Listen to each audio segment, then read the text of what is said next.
Welcome to today's Harvard Business Review Analytic Services webinar, Employee Experience and the Changing World of Work.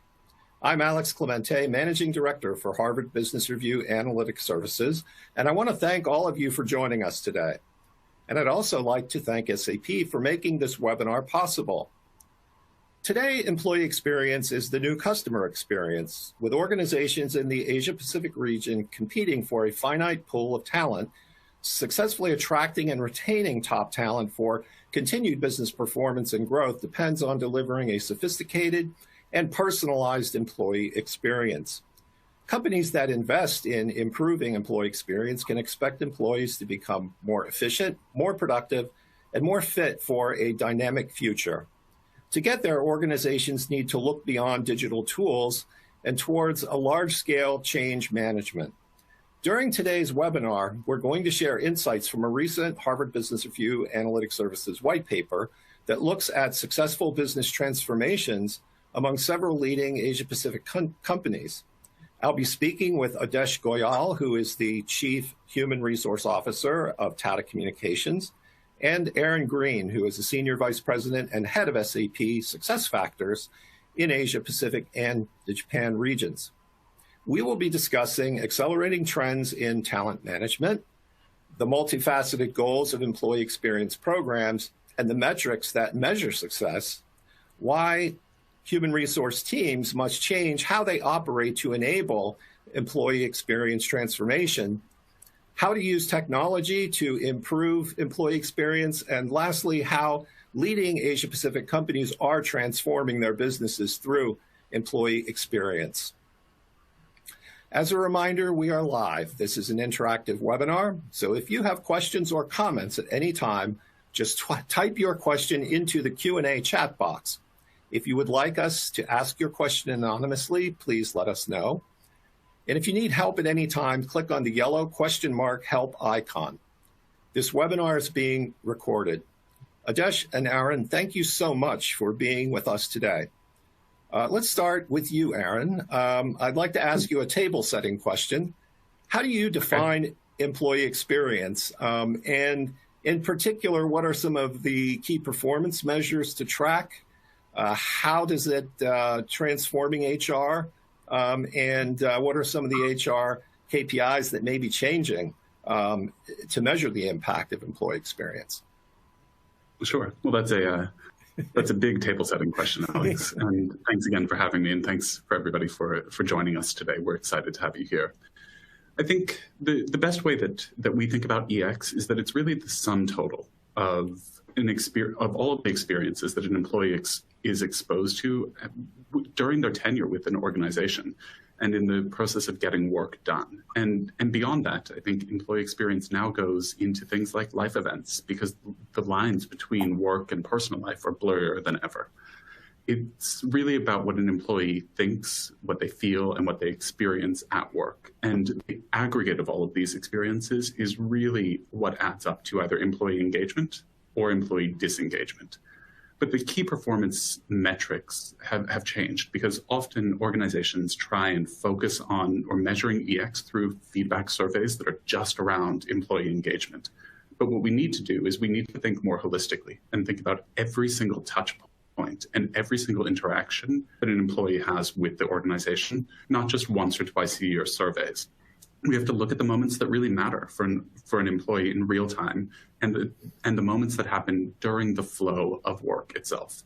Ultimately, I think the aim is really about creating a sense of belonging, a sense of well-being, and a sense of motivation at work, so that the more traditional measures actually improve. Things like retention, efficiency, performance, productivity, absenteeism. That's what you'd expect the outcome of a really strong employee engagement or an employee experience program to look at. And the way that it's changing HR, I think, is pretty simple. The cycle of listen, understand, and act is more important than it's ever been. So traditionally, we've hoped to understand and then act. Really, the role now is we have to listen first. We have to listen in real time. We have to then be able to understand and interpret that and take action very, very quickly. And beyond collecting the feedback, just in terms of the HR KPIs, It's now being able to rapidly turn that feedback around and provide that back to the business, back to the client group, back to the functional manager, along with suggested actions on how you either remediate or improve on the feedback that you're getting through listening. So again, it's that listen, understand, and act. Listen, understand, and act. That is a very clear definition. So thank you for that. And that really gets us started today. So thank you. Aadesh, when did you start your employee experience journey there at Tata Communications? And where did you start it and why? Thanks for the question, Alex. And hello, Aaron, and hello, everybody who's joined us today. So, about 5 years ago, we launched what we call as the Project Marketplace. This is really a gig workplace for our employees. And this is something that we had developed on our own. The whole idea was that there's a lot of work and projects that managers have, and they do not have the expertise in their teams or the resources to really get those jobs done.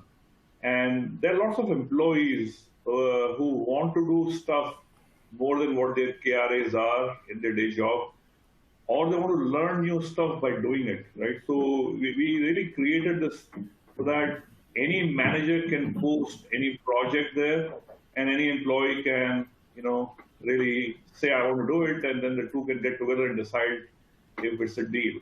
And we really made it intelligent through matching, through profile, through skill matching, and really gamified it. And the benefits that we were looking for was really career mobility, learning for employees, creating larger networks beyond the immediate network for the employees who joined this, and also start, the cultural change so that in a few years' time, we could have more and more gig economy type of marketplace within the company.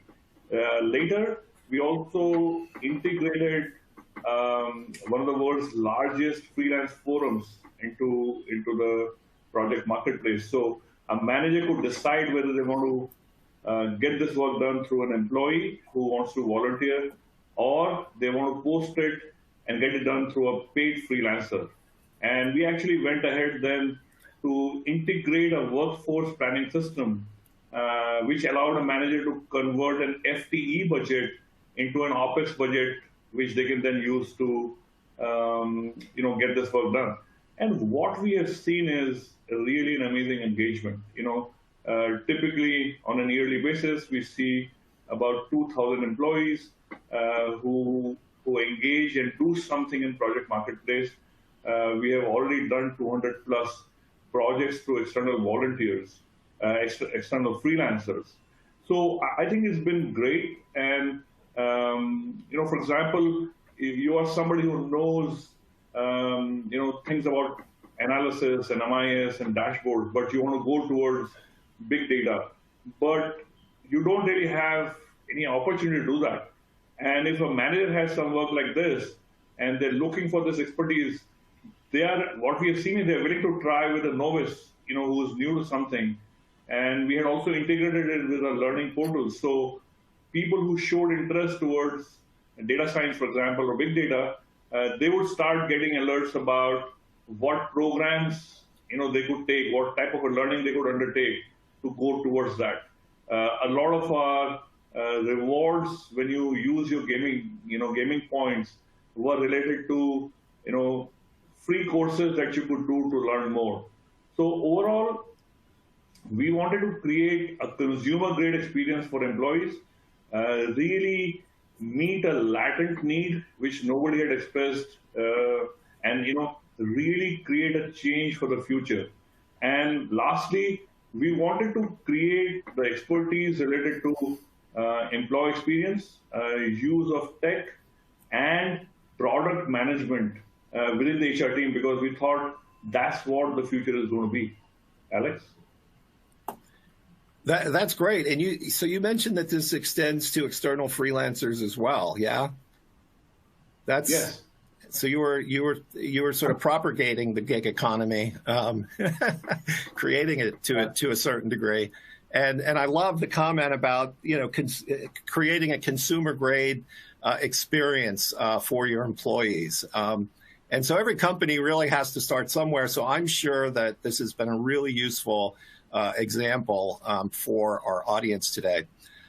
So thank you for that. Aaron, what changes have you noticed in the region there since the start of the pandemic, and what new practices have emerged or are accelerating as a result of the crisis? Absolutely, Alex. So I think in general, as the pandemic set in, and we were talking about this earlier, about 2 years ago, just on 2 years ago, the organizations that had already established a digital strategy and had been anticipating a shift to remote or hybrid work, those tended to be the organizations that have been most successful with deploying employee experience programs and strategies. The way they operate, the way that they empower their people and the teams to work remotely helps them build that industrial or that institutional resilience that they actually need to be successful in a pandemic and even a post-pandemic world. Technology obviously plays a huge part in that, and organizations that had already shifted most of their HR away from being personnel but really into business partnering, I think benefited from the adaptability of a technology platform that let them, again, listen, understand, and act as quickly as they could. In terms of some of the new practices that have emerged or perhaps accelerated as part of the global pandemic, there's obviously a bigger focus on employee well-being and employee health, and we actually call it employee whole being because it looks at physical as well as mental health and stress as well, and sentiment. The ability to scale up or scale down and flex with the organization's needs has really become a practice that I think HR practitioners, and we just heard it from Aadesh as well, looking at their entire workforce, looking at the extended workforce of partners as well. That allows organizations to really respond and react quite quickly to internal needs as well as external market forces. Investments in new kinds of benefits for employees has also just been a huge focus area for a large number of organizations. And these are everything from mindfulness programs, coaching, one-on-one or group coaching, learning experiences versus normal traditional classroom-based training programs. And then, of course, there's been the fun things like virtual concerts or quiz nights or cocktail classes or cooking classes that organizations are doing. It's all of the kinds of in-person activities that had traditionally taken place in the workforce or in the workplace that have now really been shifted into a hybrid or a remote model. And these are just some of the examples of practices that we're seeing emerge within the HR function as a result of the pandemic. That's some great example and insight. I think many of the things that you just discussed there, as we talk sort of historically about employee engagement, that was really kind of looking at people through the lens of the employer. But what you're sort of describing is, the employee experience is really looking at it through the lens of the employee themselves and providing them with rich experiences that go beyond just punching the clock and doing your day job. So thanks so much. Yeah, thanks so much for that. Aadesh, what did you have some, because you did talk a bit about your employee experience initiative that I'm guessing started before the COVID-19 crisis, and how much of that was already in place, and how did it help your organization following the outbreak? Yeah, so we are lucky to have, almost a full suite of HR modules, applications, and employee experience in place before, the pandemic started. And, this was in play for about 10 years, built and evolved slowly, gradually.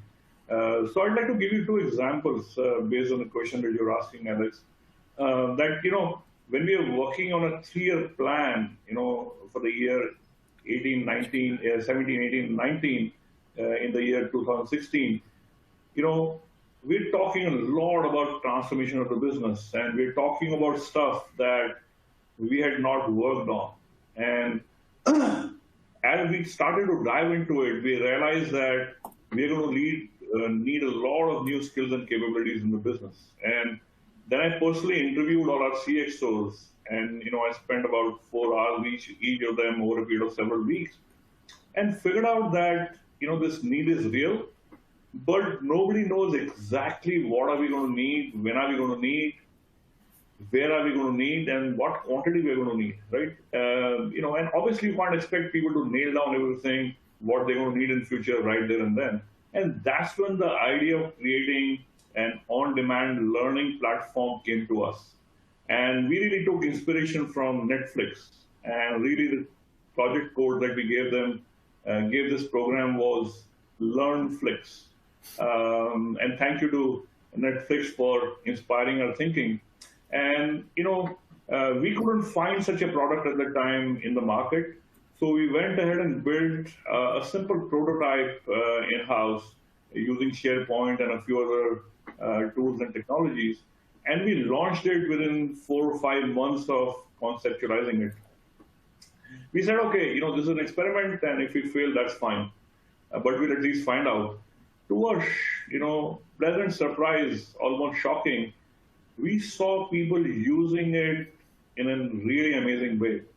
And then we kept building onto it, and then a year later, a year and a half later, we actually leveraged one of the LMX platforms to transform and build what we today call as Tata Communications Learning Academy. I'll give you an example that the year that ended for us in March 2017, the average learning days per employee were 3.5. Just before the pandemic hit, the year that we finished in March 2020, this number had more than doubled to 7.5. So by creating an on-demand platform that could serve any need, that was intelligent, where you could learn anytime from anywhere, and it had any topic that you could think of, including gardening or pet care or whatever else you want,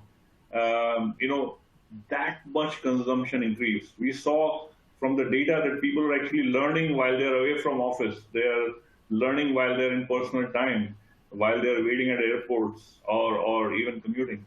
And there was a lot of bits and byte learning, but there were also certifications. And then when the pandemic hit, actually we leveraged it in a phenomenal way. During this 3-year period, our learning mix changed from 90% in-person learning to 10% in-person learning. 90% of it became virtual, while the learning days per employee more than doubled. So how to work in a virtual environment, how to manage employees in a virtual environment, how to stay safe, how to create fun events, the type of excellent examples that Aaron gave just now. It was easy for us to deploy it. We could just create a learning pathway and get people to start seeing it, right? They will start getting alerts, and it just quite phenomenal. The second thing that we had built just before the pandemic began was our own, app for HR called EVA, and the name was inspired by employee experience, gave us the E, and value add gave us the VA. So we got the project was code named EVA, but later on when we launched it, everybody felt it was a good enough name, so that's what we call it.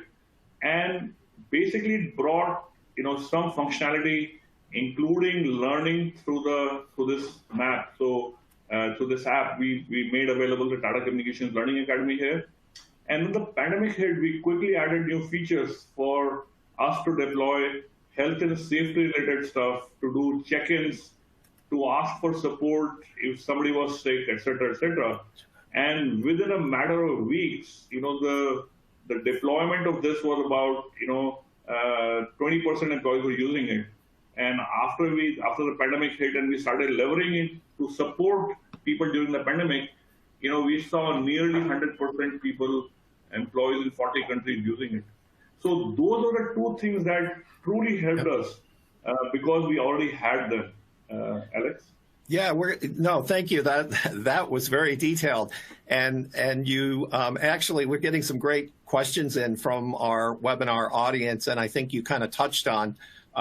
Grace Lee is asking, how can you maintain these kind of quantitative KPIs? In a remote or hybrid workplace, and I think you touched on it in terms of the training aspect and the learning, I should say, aspect.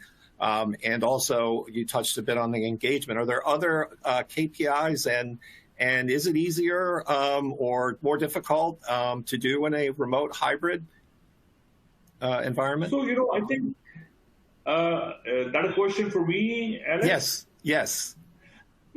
So, this hybrid thing, I think, is still very new. I think we're still learning what does this mean. Managers, leaders, employees have been able to cope up with it really well so far. How does the long term look? I don't know yet. But I think it is a great opportunity for us to keep experimenting and keep moving towards the better. So at Tata Communications, we are now sure that the future of the workplace is a hybrid workplace. We may have a few jobs which can be done purely virtually, but we have not moved to a point where we believe the entire workforce or a large portion of the workforce can be 100% virtual, because we have seen that the things people are missing is the social contact with people, the unplanned discussions which lead to problem solving, building of relationships, innovations, and truly the sense of camaraderie and sense of belongingness does not really get built, in an only virtual environment. So I think the more tools, employee experience, and value we are able to build over time, the more the hybrid work environment is going to become better. So, if you ask me, we don't really see anything has suffered in these 2 years of pandemic because of, our workforce, 95% is still working from home. We have not really returned to office. We keep trying to return to office or voluntarily return to office, but then another wave comes, right? So we go back home, work from there. So I think there's a lot of opportunity for innovation, and I think we can actually enhance the outcomes because of this, because everything going digital, everything going technology, leveraging AI, I think we can do stuff that we have never done before. And so, you just mentioned the technology, and that's something I want to kind of dig into with a few questions to you and Aaron. Were there any changes in particular to the technology that you're using, over the last, let's say, 12 months that may have been implemented that's new there? So that's a question for me or Aaron? Yes, I'm sorry. Yes, Aadesh. Yes, sorry. Okay, sorry about that. So basically, we have taken a core and an edge approach to the HR tech that we're using in the company.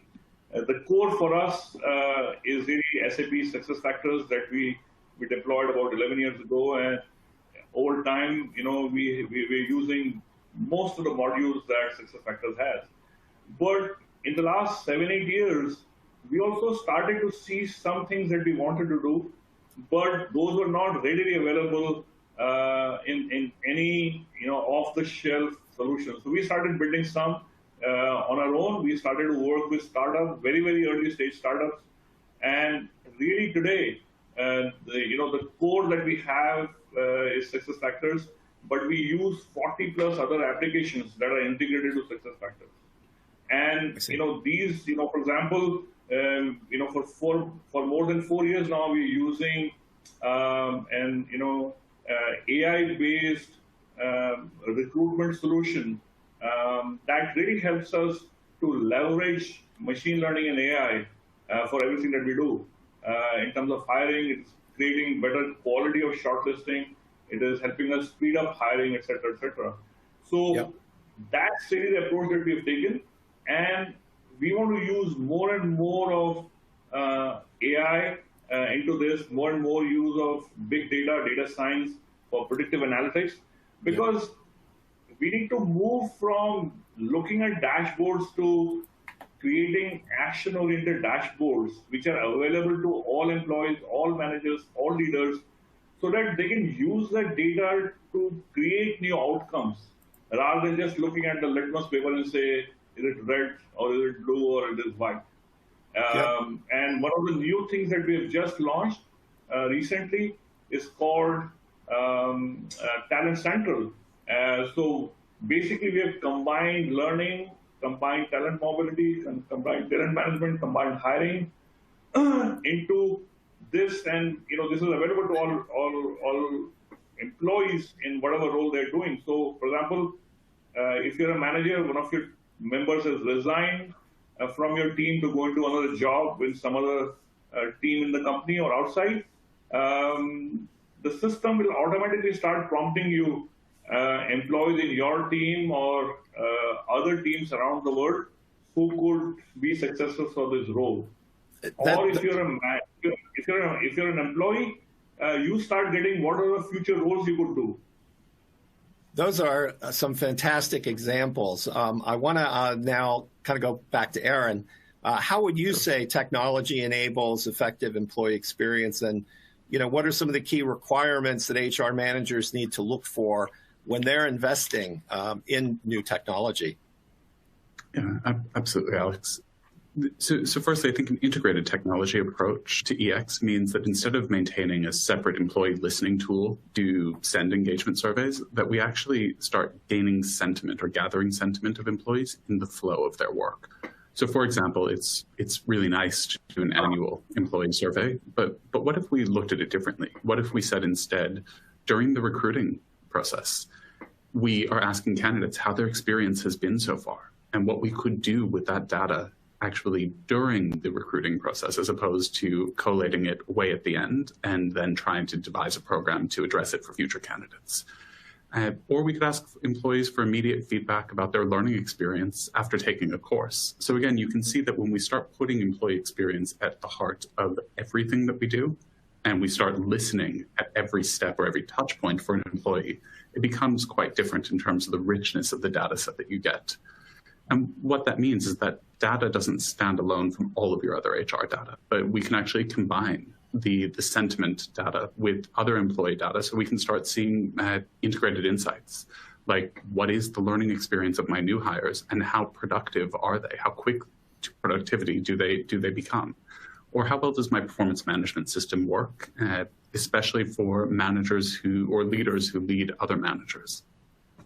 I think also another piece is really about using natural language processing to really pick apart words and sentences in open feedback and actually be able to understand the sentiment analysis from that. So that's an incredibly important piece of technology. It's not just collecting the information, but it's actually understanding the trends of that information itself. In terms of some of the key requirements that HR leaders need to be looking at when they're investing in new technology, I think it's pretty straightforward. One is an integrated approach versus a standalone solution, and really the cost of trying to piece together lots of standalone solutions and make sense of the data. The agility that obviously comes with the cloud as opposed to deploying it and maintaining it yourself. And then I think there's what we call the innovation quotient. So the market makers versus some of the catch-up players. We at SAP, we've evolved our HR technology from HR in ERP to really being then human capital management, now to being human experience management, because that is fundamentally the difference here. And then there's other things like the partner ecosystem, making sure that there's a suite of partners that are able to serve an organization. And lastly, it's the adoption focus, looking at technology that has robust and thriving user communities and user influence product roadmaps.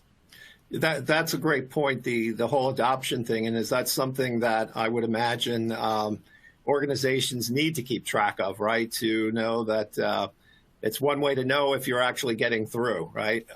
So those are some great points. And I don't know, Aadesh, if you have anything that you would want to add to that, if there are any requirements beyond these great examples that Aaron gave, what are that you might be looking for when you're acquiring technology to enable this more people-centered kind of approach that Aaron mentioned.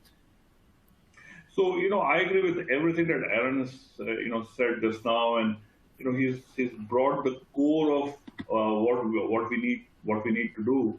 I think the aspect that I'd like to do is to add is really how the role of HR is changing in managing tech, in managing employee experience.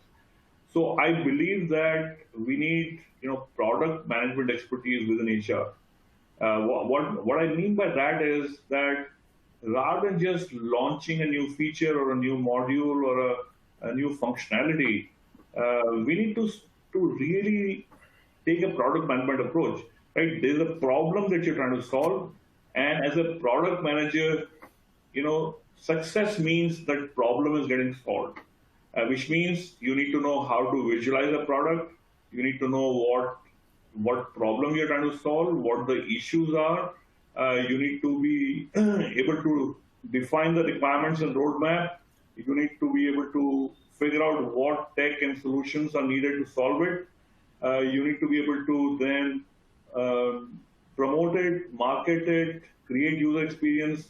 Every time you do some promotion, is it really working, not working? And really take responsibility for the outcome. And I think, we already have 6 or 7 product managers within our team now, and we are seeing a huge amount of benefit to really convert the intent to outcome. So that's the part that we have found very useful, Alex. That sounds like a long list and a tall order, but it's great to know that the technology that's available today is so fantastic that it can serve all of these needs that you have. Aaron, let's take a look maybe beyond the crisis, and what are some of the biggest benefits of implementing employee engagement programs for employers and their employees? Yeah, Alex, I think there are 3 key benefits, and I think they're pretty straightforward. The first one, so benefit number 1 is employee experience programs are absolutely crucial and critical for employee trust, and as well as continuously being able to fine-tune initiatives and policies based on employee sentiment and two-way communication, as compared to the traditional one-way pushing, typically top-down, from leadership to the employee base with absolutely no feedback loop. So again, point number 1 is really that two-way communication in order to engender that trust. Point number 2 is that stronger connections between initiatives and overall organizational strategy are a direct result of EX programs. And these allow us to better target and understand the return of investment on those initiatives and where those initiatives are most needed at any point in time. And then lastly, and this seems really simple, but it's something that so many of us forget, a great employee experience always translates into an improved and a great customer experience. So irrespective of where in a workforce an employee might be, the work that they do directly impacts the work or directly impacts the experience that end customers ultimately have. So focusing on delivering an incredible employee experience has been proven to increase the customer experience and therefore the customer NPS, which hopefully helps an organization progress in its goals as well. That's wonderful. And Aadesh, I know that you've touched on some of the benefits of implementing your employee experience program. We have a question from Janani De Silva, who is asking, has the engagement and retention improved for your organization since implementing this system? Yes. So, in addition to what Aaron said, which, really great points, retention for us has been quite good, but for this great resignation thing that is happening temporarily, I see that as a blip, which I think we'll all get over with. If you look, we use the Kincentric engagement model. We have been working with them, and before Kincentric, it used to be with Aon for the last 10 years or so. So we have seen our engagement score improve over the last few years on a consistent basis. We are, quite ahead in the top quartile at a global level. And actually, during the pandemic, first year of pandemic, our engagement score actually increased in the first 3-4 months. And so we did the survey in February 20, just before the pandemic, and then we did it in July. The pandemic, helped us to really increase employee engagement quite significantly. And then 1 year later, it was still lower than what it was, after 6 months, but still higher than what it was in February 20. So I think it is definitely impacting that. The point that I'd like to highlight in terms of benefit is, take, these hyper programs that were traditionally designed to develop careers for people, for future and all that. Now, that I think is very, very important, and I think all of us need to continue to do that. But that addresses only a very, very small fraction of the entire employee population. With the technology that's available today and the functionality that you can create, you can actually offer that experience to all employees. Rather than the company or the manager or HR trying to decide who needs to learn what, and you need to take somebody's approval for that, or which job you should look for, how do you want to build your career. If we take a platform approach and really treat employees as the consumers, then they will start building the careers, learning the way they want to learn.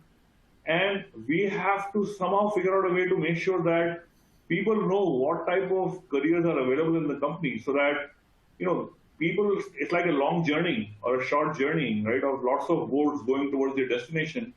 As long as they know what the destination is, where the lighthouses are, they will automatically start sailing there.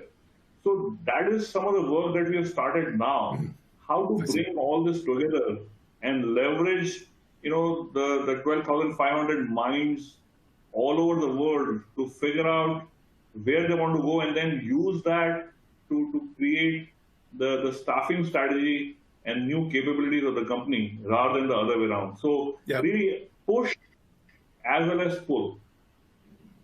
Yeah, no, thank you. That sounds like you're making great progress there.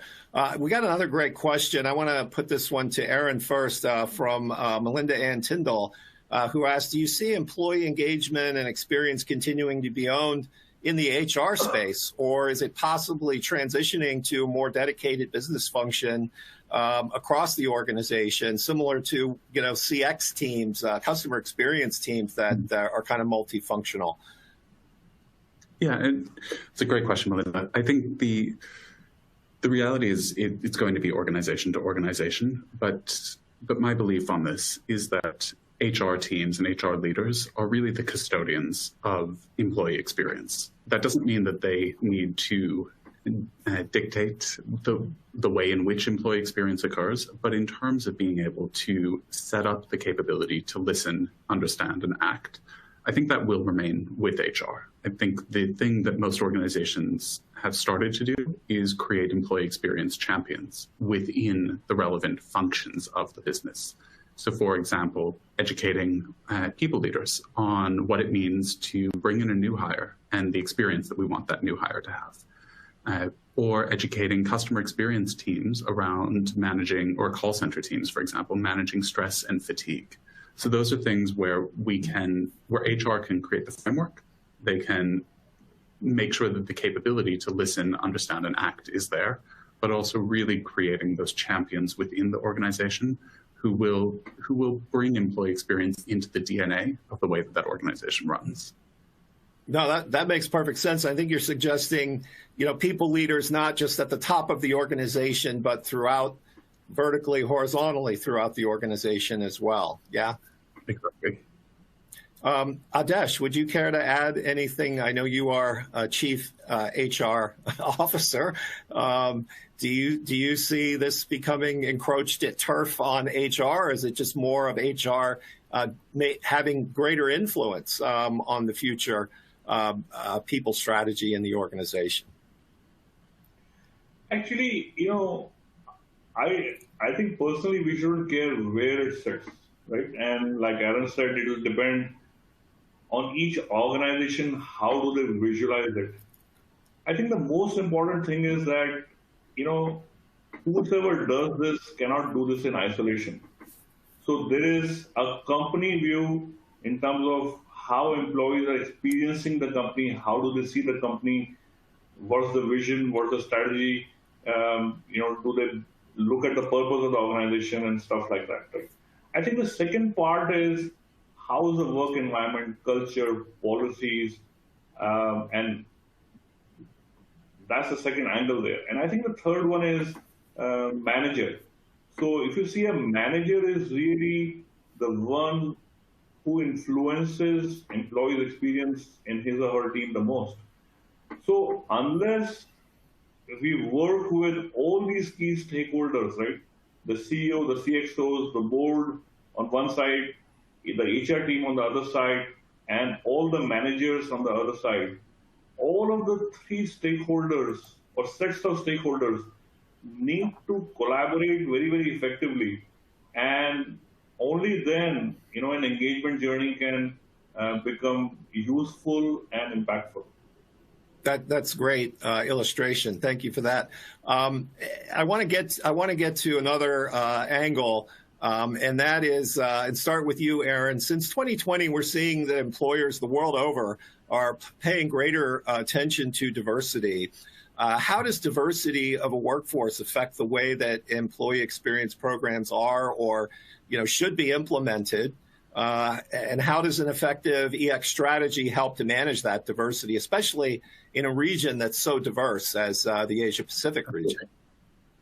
Absolutely. And look, Alex, I think the diversity is just probably the most crucial piece of any organization that plans to be successful in the future. And here in Asia Pacific, we have an extraordinary diversity across every metric. But I think there are other diversity topics that we don't even think about when it comes to delivering employee experience.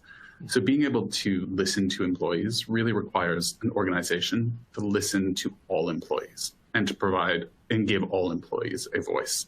And there has to be consideration to the where, the when, and the how EX programs are actually deployed to ensure that there is a range and diversity in what we're listening to. So for example, something as simple as delivering a listening tool in the correct language on the correct device at the right time in that specific country or location for an individual makes an impact. And each of these metrics might be slightly different depending on the location.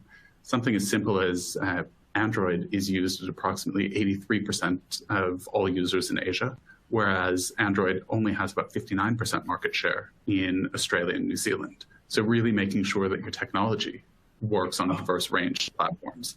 So just to sum it up, diversity plays a really significant role in the design stage to have policies that are inclusive in nature, in the process stage to make sure that it's easy to navigate and execute an EX program, in the reporting stage to be able to drill down across multiple levels and multiple dimensions, and then lastly, from an analytics perspective, to be able to explore the impact of policy on diverse groups versus the aggregate. That's wonderful. Thank you. And I'll keep that in mind, diversity of technology, not just diversity of your workforce. Aaron, we are running long here, so we're almost out of time. I was just curious, Tata Communications, you have operations in something like 40 countries and you serve almost 200. That in itself says diversity very loudly. Is there anything you'd like to share on the experience there at Tata Communications?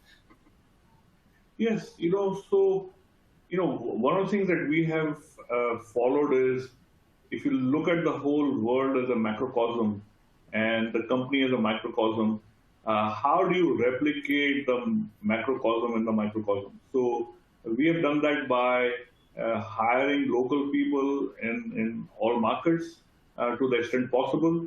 We have also encouraged people to move around, different countries and regions. 1/3 of our employees report to a manager who is remote. This is pre-pandemic. So we have tried to create global teams rather than just local teams. So that's one thing that has really helped us, which means, can we have a global culture, global outlook, but can we be respectful and integrate the local cultures in all the regions and really celebrate, for example, all different festivals around the world, etc. Right? So that's one part. I think the second part is, how do you make efforts to build the society around you? So Tata Group has been in business for 150 years plus now, and 2/3 of Tata Sons, which is the holding company of all Tata companies, is owned by charitable trusts. You know, the founders set up the company in such a way because they believe that the whole purpose of a business organization is to create a better society. And how do you help build the society climate is, I think, the other form of diversity. And the third one, we have a specific program in India where Tata Group has a huge presence. It started from here. It's called the Affirmative Action Program. So traditionally, some of the tribes in India have been underprivileged for all kinds of social reasons. And the government runs many programs, and we are perhaps one of the very few companies which runs a program for the development of these societies in terms of employment, education, entrepreneurship, and actually even employing large number of these people in the company in a meritorious way. That is such wonderful illustration. Thank you so much for that. That has, I think, been really instructive for a lot of our audience today. You know, we're almost out of time. Actually, we're running a little over, but this has been a great discussion. But one question I want to put back to Aaron, looking ahead, as we emerge from the pandemic, what lessons have been learned, and how should HR teams be helping their organization to apply those lessons in navigating the next practices that you see emerging? Yeah, the focus on EX didn't start with the pandemic, but I think the pandemic has certainly accelerated the focus on EX, and that's established a new baseline for us. HR departments today and in the future have to be agile, they have to be pragmatic, and they have to be practical and develop a bit of a deal with it as situations arise in order to provide practical solutions at a really agile pace. And I think with the mainstreaming of technologies like AI, machine learning, chatbots, we'll see HR teams continue to embrace technology and build digital literacy to deliver smart outcomes and different kinds of outcomes to the business and be able to scale with what they do. So again, I think the pandemic has probably shown us that we cannot plan for every scenario, even though we try to. But what we can definitely control is how we react as HR practitioners. And HR teams need to be able to react with that speed and agility, which again boils down to the ability to listen, understand, and act on the sentiment within their organizations. Listen, understand, and act. I think that is a fantastic message for us to summarize this morning's discussion. Aadesh and Aaron, this has been a great conversation, but we are now out of time. I want to thank everyone in our audience for joining us, and thank you especially to Aadesh Goyal from Tata Communications, and from Aaron, thank you to Aaron Green from SAP. Our producer at Harvard Business Review today is Alex Shore, so thanks to her, and also to our webinar partners at On24. And a very big thank you to SAP for making this discussion possible. This concludes our presentation. Have a great day.